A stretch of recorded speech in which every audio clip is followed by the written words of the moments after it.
Okay, hello, uh, everyone. Some guy just had a discussion with Kent Hovind, and he started out with the cosmological evolution, which he didn't even explain anything, for that matter, but trying to criticize Kent Hovind for criticizing the origins of cosmology by the Big Bang. So he started out with his presentation, and then he just got into, you know, having a having an all-out brawl or something. Wasn't he very structured or ordered or anything? It's just like he's, having a cat fit or cat fight or whatever it was. Anyway, this is jungle jargon. That's why I say things differently. Um, I guess I always did for some reason. But it can be beneficial, can be, distracting or whatever.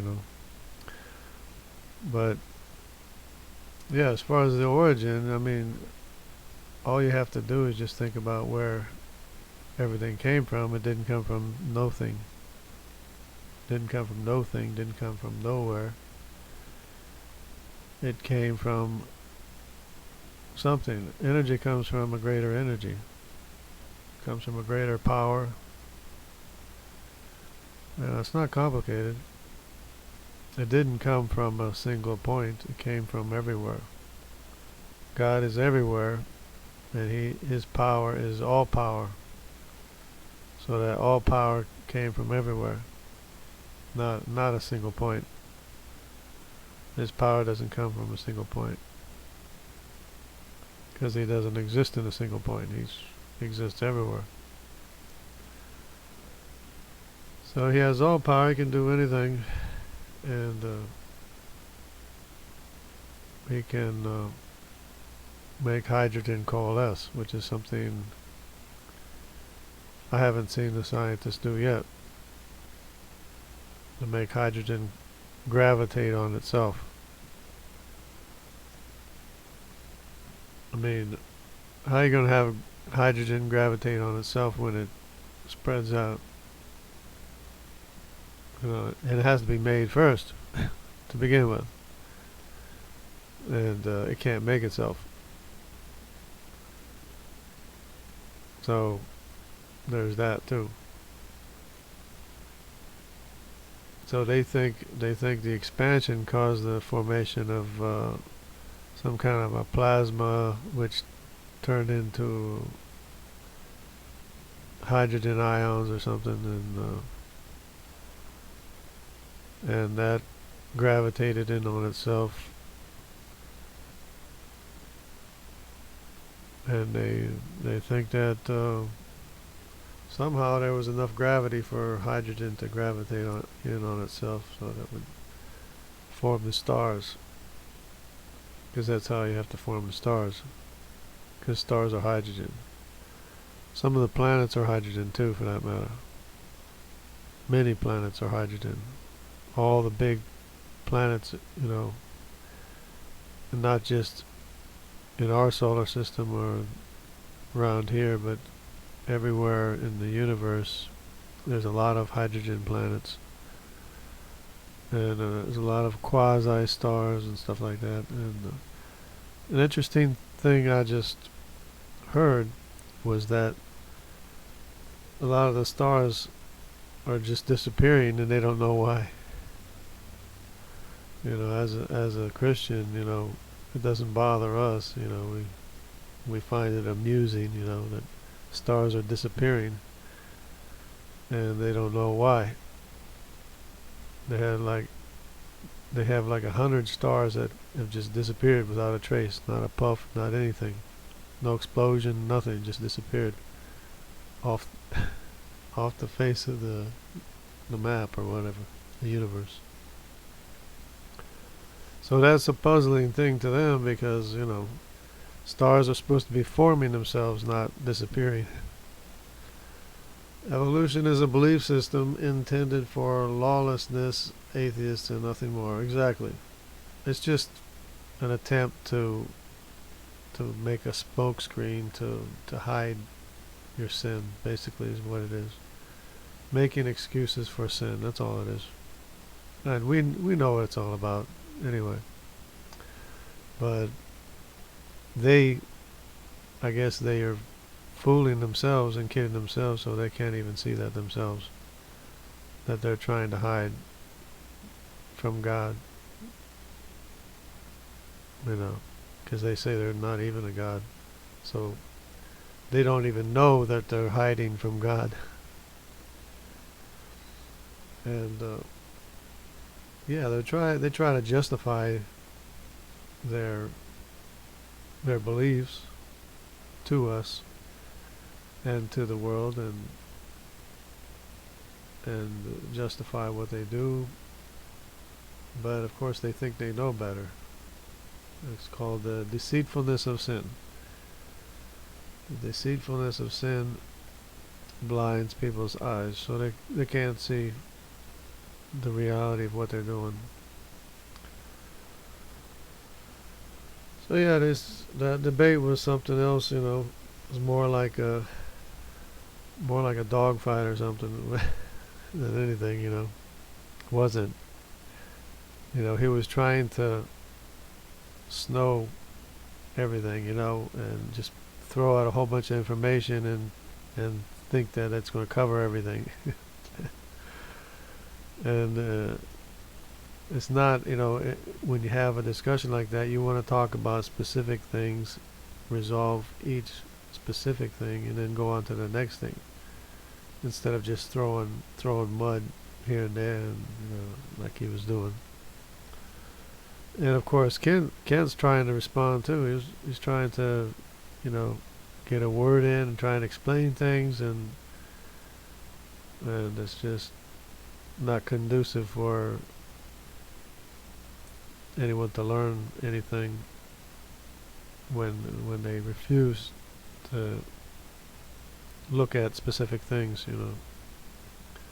One thing at a time, because there's so many misunderstandings. It's hard to explain everything all in 5 minutes, because they misunderstand everything, because they're confused for a long time about many things. So yeah, these evolutionists, they need to stop teaching this evolution in school, because it's really doing a lot of people a lot of harm, and they don't have any evidence. They don't have any evidence. Nothing. No amount of evolution. No little bit of evolution ever happens. Evolutionists believe the egg evolved first, so my question to them is, who cared for the first hatchling?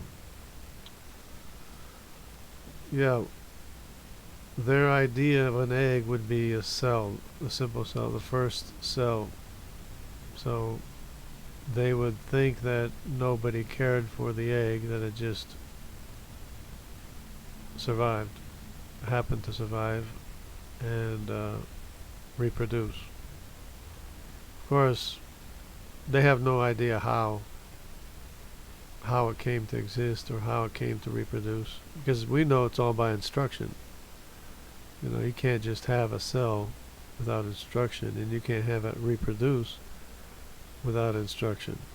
Everything is specifically directed. Everything inside the cell, when you see a cell divide, everything is doing exactly what it's supposed to do, and everything gets all ready to divide. Then when everything's ready at the right time, it divides, and the microtubules form so that it pulls things apart, and it divides all the information after it copies all the information.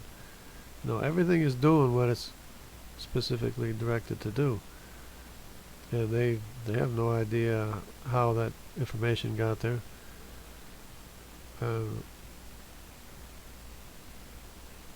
this thing is you can't be teaching something that hasn't been proven, and they're teaching evolution that hasn't been proven. Let's see, NIFB Javier Ramos, hi. Let's see, it died and survived for millions of years according to them, LOL. Right, exactly. That's another thing. When you study geology, they think millions of years, not millions, billions of years. 6 billion years, they believe, took place without any sediment deposition whatsoever. And then there's a great unconformity, and they think that it started depositing sediment layers. But they never explained to me why it wasn't depositing sediment layers before and then started depositing sediment layers.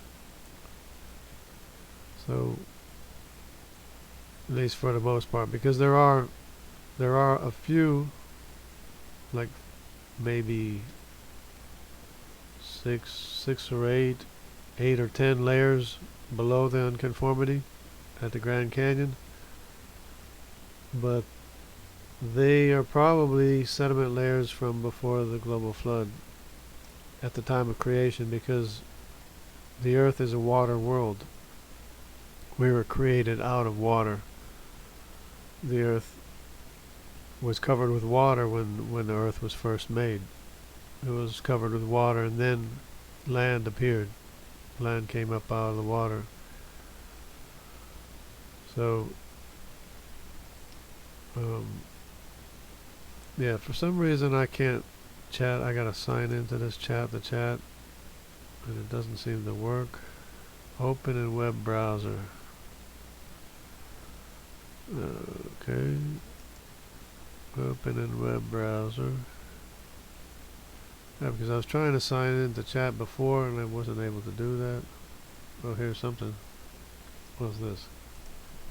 Oh, I can say something. Look at this. It works now.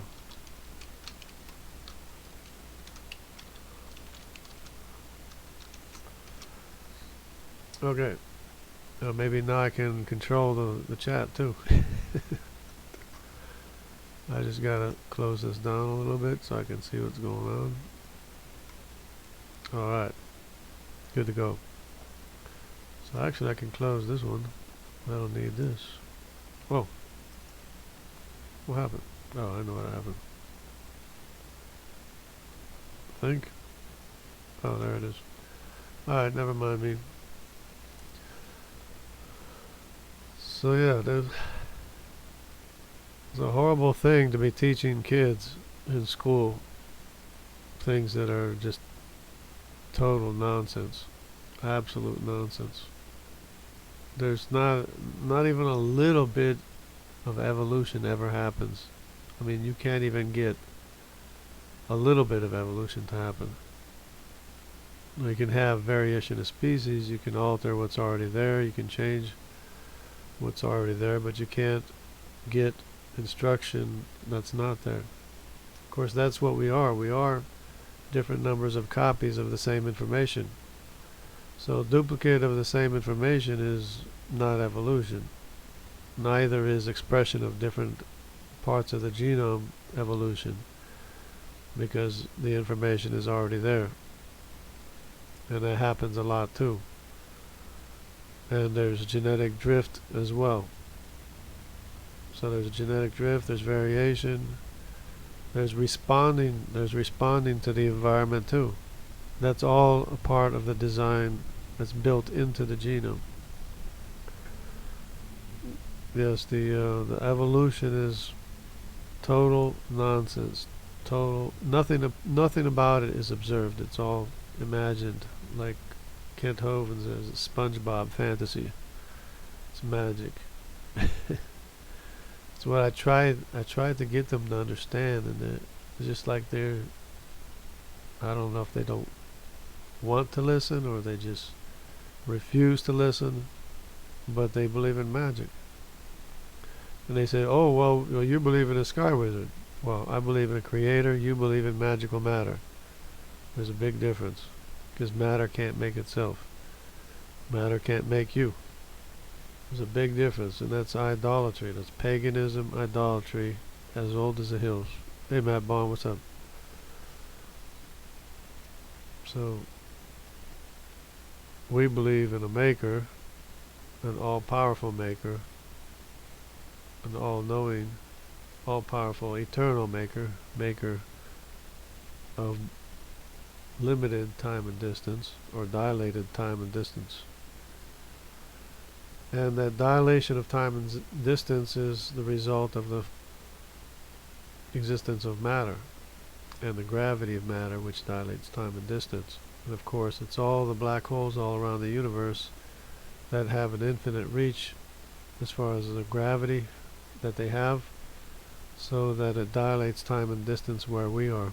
Even if you leave the Earth, even if you leave the solar system, there's still time and distance being dilated by all the black holes around the universe, because they have infinite reach. So that's what creates limited time and distance, and it's not anything else. It's the formation of matter that then has gravity to dilate time and distance. So when God created the universe, He created the entire universe and the sun, moon, and stars on the first day. And the earth was formless and void, not that there was void. The earth didn't have any life in it, and it didn't have any form. It was covered by water. And the Spirit of God moved over the surface of the water, and He said, "Let the dry land appear." And evening and morning was called one day. That was when time was first measured.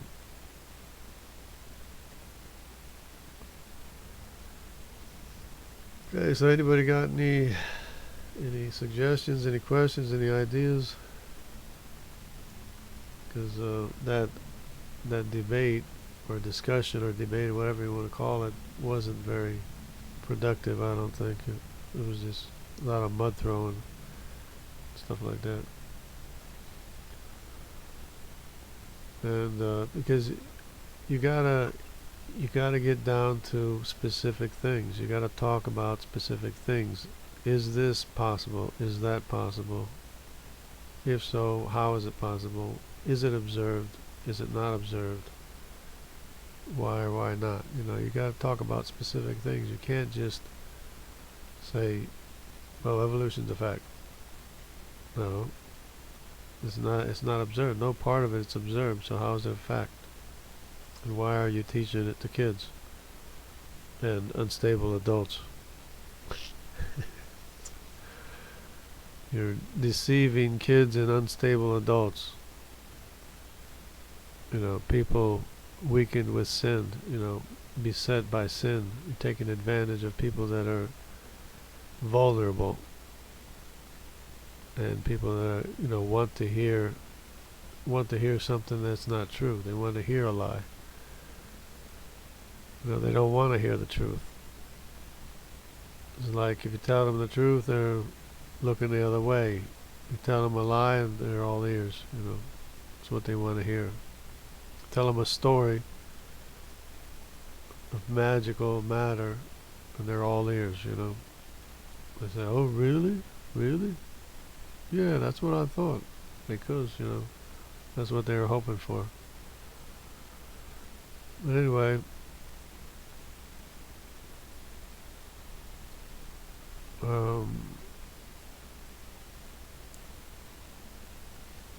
don't know too much what to talk about. Let's see. Well, the formation of matter, of course, what causes the dilation of time and distance. So I believe that that what's caused and guided. I believe that the time and distance, the fabrication of time and distance, is the result of the formation of matter. Of course, it is, because what dilates time is the gravity that is the result of large amounts of matter. So all you have to do is make the matter and you dilate time and distance. Of course, how matter is exactly made and how is it held together is another thing, but can it be held together in some other way? Is this the only way it could be held together? I don't know, but it's held together. And it holds together by the atomic forces, strong, weak forces. Of course, the more matter you have, the more gravity compounds, because gravity has an infinite reach, whereas other forces have a limited reach. See, that's the difference. See, in science, for everything you gain, you lose something, and everything you lose, you gain something. So everything is like that, even focal lenses and everything. You gain something, you lose something. If you gain light, you lose focus. You limit light, you gain focus, but you lose clarity, the light. For everything you gain, you lose. Everything you lose, you gain. That's what the whole world is, how the whole world is made up, or the universe. What guided the big gain for you to conclude that it was unguided, minus the second law of thermodynamics, of course. Yeah. They don't have an answer for not only just guided, but where the energy came from. They don't know where the energy came from. They think the energy is eternal, always was there, but then now you're defining God. As soon as you say eternal, you're talking about God, because eternal existence is God's realm, not the physical universe, because the physical universe has an end, so that means it had a beginning, and that's not the realm of God. The realm of God is eternal, not limited by time and distance as we are.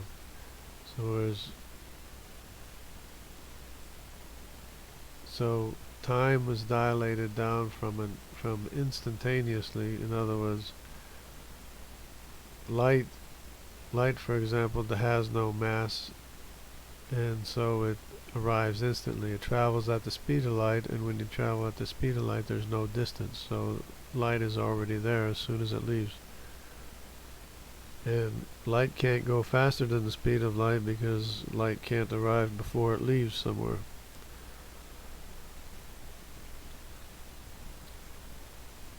The realm of God is eternal,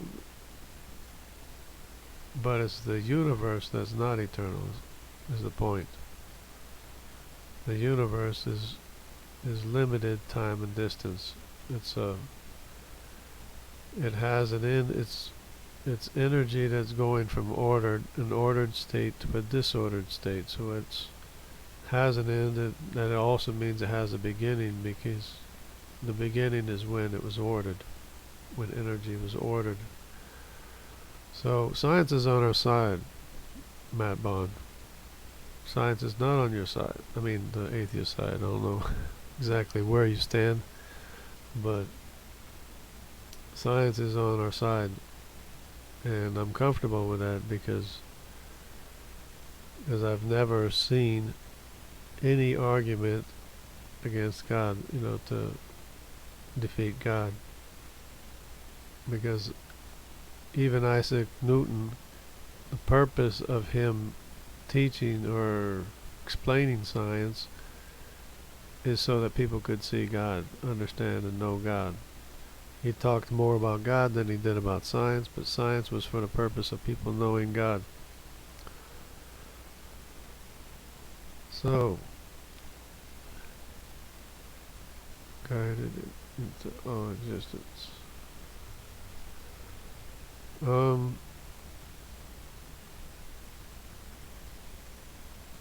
Yeah, well, there's directed, and obviously something had to be directed in the universe, because we got the stars, we got all the stars and the planets, and the position of the stars and the planets. So everything was directed in some way, even though it's not necessarily directed in any meaningful state, as far as I know.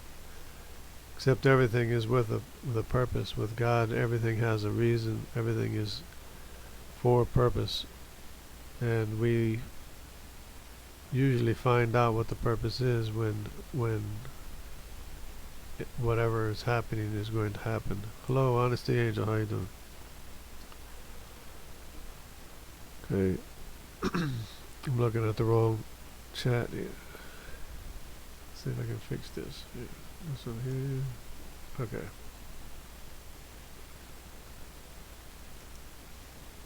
Alright. I think I got it. Yeah, so God works things that we don't know why it is that he does what he does, but it's always for a purpose, and everything is by the purpose of God, the will of God. Every physical thing, even the rain, snow, everything. And if you know God, you know he does miracles. I mean, he does things, for a purpose. Yep. I'm doing pretty good. What mechanism can you, Matt Bond, provide that gave us life, and also where did the energy come from? They don't have an answer. There's no mechanism for information, and there's no origin or source of energy except a greater energy.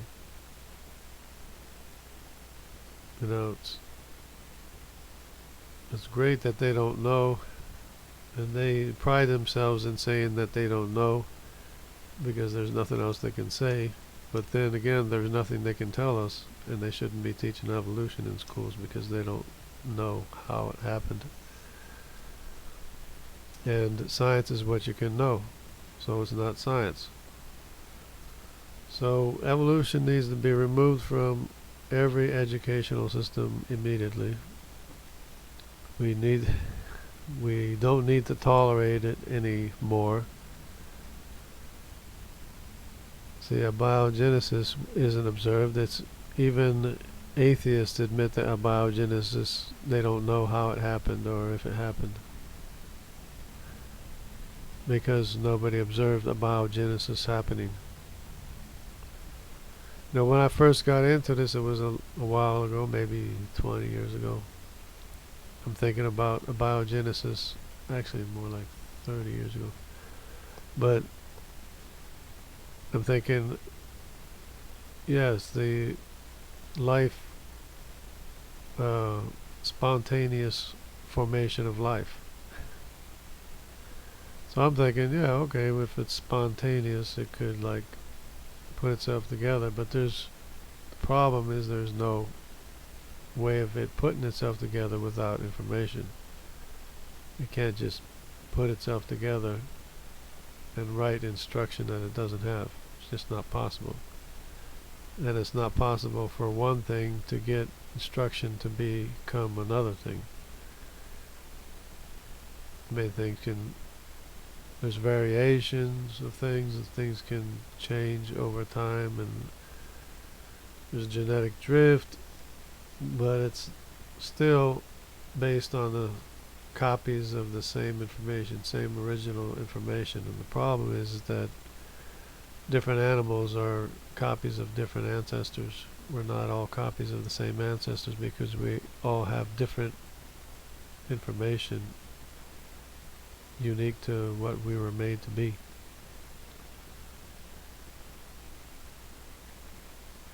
See, that's the thing. I'd like to get a real scientist to come talk to us, because I know he wouldn't have any answers either. Because I just know that. I just know they don't have an answer for where energy came from, or how energy got ordered, or how instruction got concatenated inside of the cell, how the cell got programmed to divide, to reproduce, to multiply, and how to multiply. In a multicellular organism, there's information for each cell taking on a specific task, whether it's a liver, whether it's a nail, thumbnail, or any other essential part of us for us to live. There's instruction for each cell to be what it is, and then different information is being expressed. When a cell that's inside of you becomes part of your kidney, it's not the same information that's being expressed as for a cell to become a liver. And that's what cells do. They either become one thing or another. When you start growing as a baby, the cells can be anything. They can do anything, but then they differentiate as to what their purpose is going to be, and they start expressing the information in the DNA to make the proteins that they need to be what they are in the body.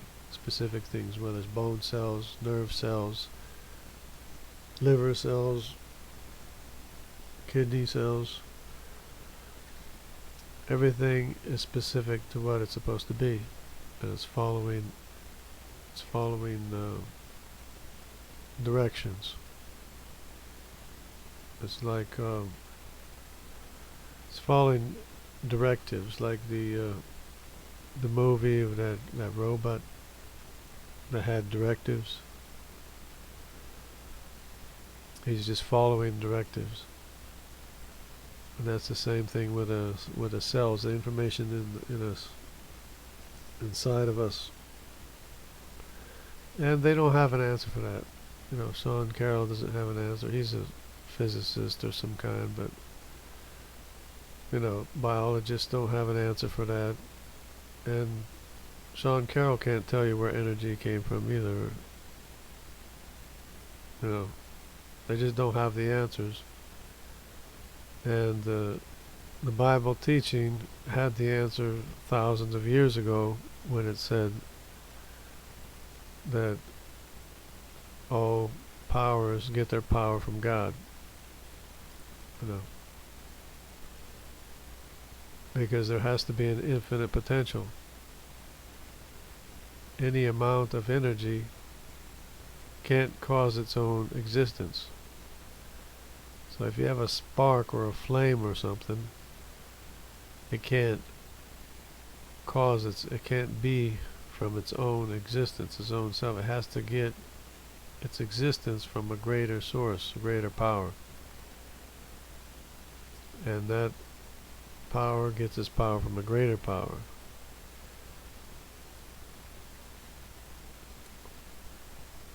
So the Bible believers, there wasn't even a Bible, but the Semitic people called the Israelites and their forefathers got it right when they're talking about an all-powerful, all-knowing, perfect God, because that's what the evidence shows that there has to be. Because if God wasn't holy, and that's the emphasis in the Bible, is that God is holy. God is holy. You do this, like this, and like this because God is holy. And if God wasn't holy, that would be a problem, because we wouldn't even exist. The reason that we exist is because God is holy. He is whole, complete, perfect. And there's no error in him. This is the evidence of the attributes of God that are clearly seen in Romans. So that people are without excuse. And people are just in denial of the truth. When faced with the facts, people just deny it. And they deny it so quickly and readily that they just deceive themselves. Even though the evidence is right in front of me. And it's so sad when you see an atheist say, I don't see any evidence of God. And he's got everything in front of him. He's got all the evidence right in front of him. He says he doesn't see any evidence of God. It's all there in front of him. And he can't see it because he denies the truth of God, the reality. What eternal something are you talking about? I've made no statement about eternal somethings. Yeah, well, it would be good if you took a position, because then you could get nailed down. There's people like not to take a position because that way they can't get nailed down. But you have to talk about eternal somethings because that's what the evidence shows. The evidence shows that limited time is the result of having come from eternity. And if it all unravels, we'll go back to eternity. Everything will go back to eternity. In other words, we can't exist as physical beings. But who knows what God's plans are for the future. And see, it's the temporal things that are fabrication. Eternity is a given. It's the temporal things that are not a given. The temporal things have to be made. Limited time and distance is what is made. That's the universe that is made. It's eternal. Eternity is always existing. That's a given. But the physical things have to be made. So when you make matter, you dilate time, you slow down time so it's not instantaneous, and you shorten distance so that it's not infinite. So distance, instead of being infinite, becomes limited and quantifiable, measurable. And the same thing with time. If time is not instant, is dilated down, it slows down to a limited, measurable amount of time, where things take time to take place. So much so that when we go to measure light, that light seems to us to take time to pass through time and space, because we exist in a dilated measure of time and a dilated measure of distance, so that things take time to take place, when in reality the photon arrives instantly. The photon hits our eyes instantly.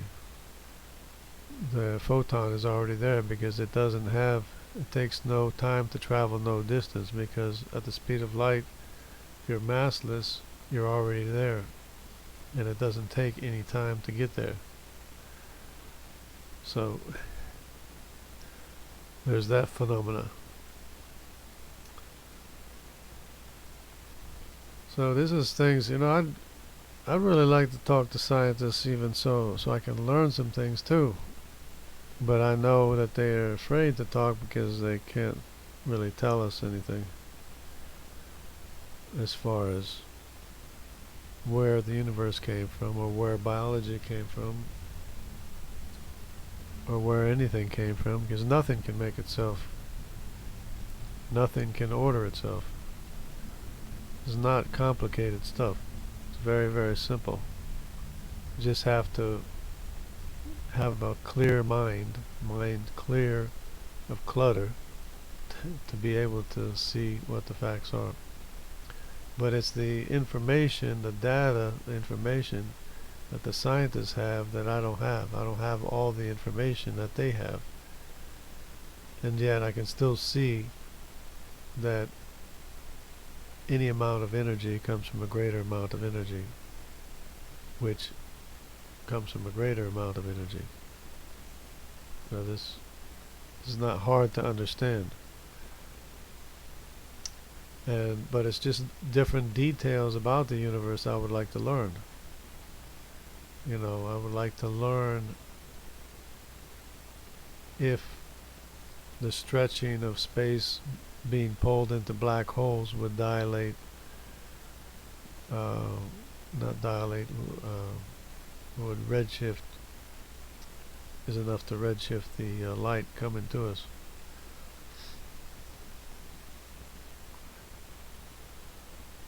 To cause a Doppler effect, because that's what's happening right now as we speak. Space is being stretched into black holes as we speak. And if you created a universe made of matter, the stretching of space would be a lot faster at the time of creation, or shortly after the time of creation, than it is now. And that's probably, I don't see why that doesn't explain the vacuum of space. The vacuum of space is due to the stretching of space being pulled into black holes around the universe, like tent poles around the universe, like three-dimensional tent poles, or tent points. They're stretching space so that it causes the redshift. It causes the light to be redshifted from distance. The farther you go into space, the farther back, quote unquote, in time, or in the fabrication of time, but you're looking, so that the faster space was being stretched. There's a lot of stuff I would like to learn, because I don't have access to the measurements, that they have. But still, if we put it all together, we could probably figure this out. Could figure it all out, and it would make a lot of sense. But we're being held back by this belief in magical matter, that the scientists can't get over their belief in magical matter. So that's why they don't understand anything and can't explain anything to us that's worth learning, worth knowing about.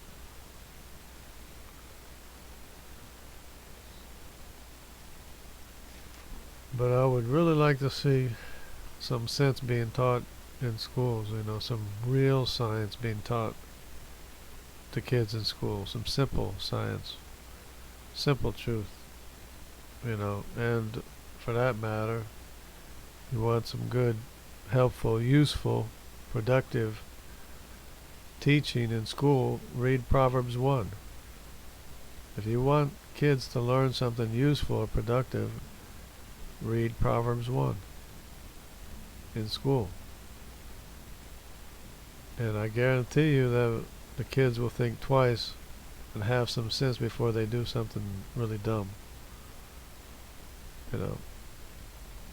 And like we see on the news every night, kids doing really dumb things, and ruining their own life, ruining the lives of other people. And yet you have these atheists that keep saying that we're putting people behind, we're bringing people back into the dark ages, when the opposite is true. We're bringing people into the light, and it's the object credit givers, the naturalists that are pulling us back, keeping us behind, and keeping us from learning what we need to learn. And people demanding that God be removed from the school. You're just cutting off the tree that you're sitting on. It's the tree that supports you. I mean, it's the branch that supports you. You can't be cutting off the branch that supports you, but that's what evolutionists do. Because they think that's the problem. They think the problem is the branch that's holding them up. And the branch is actually a prophetic word. The branch is Jesus.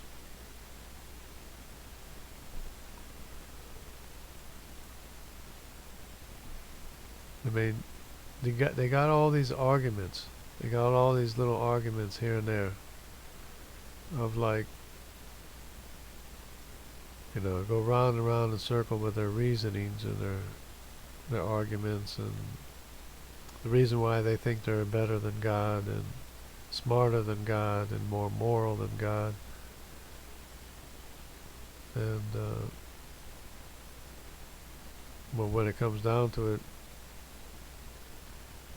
they're just in denial of reality, denial of the truth.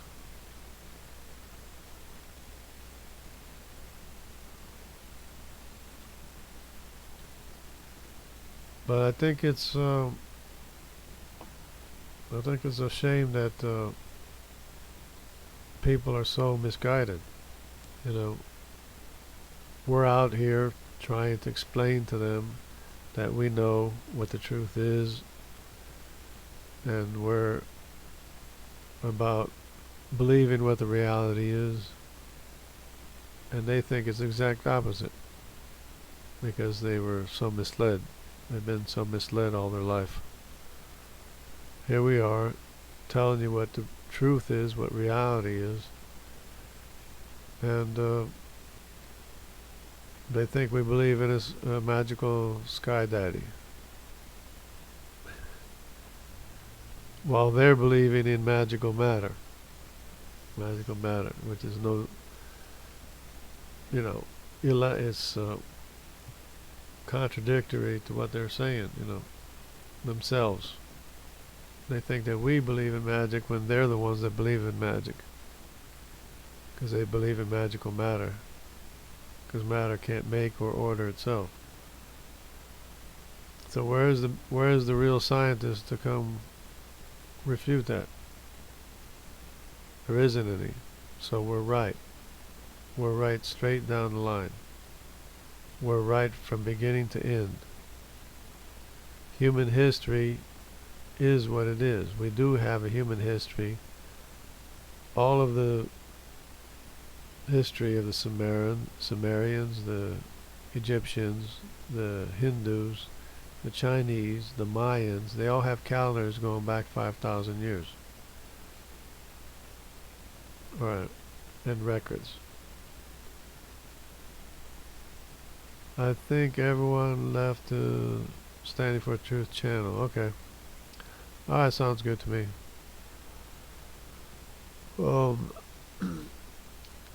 Yeah. Well, I would like a scientist to come tell me something that I don't know. Put it that way. The invitation is open.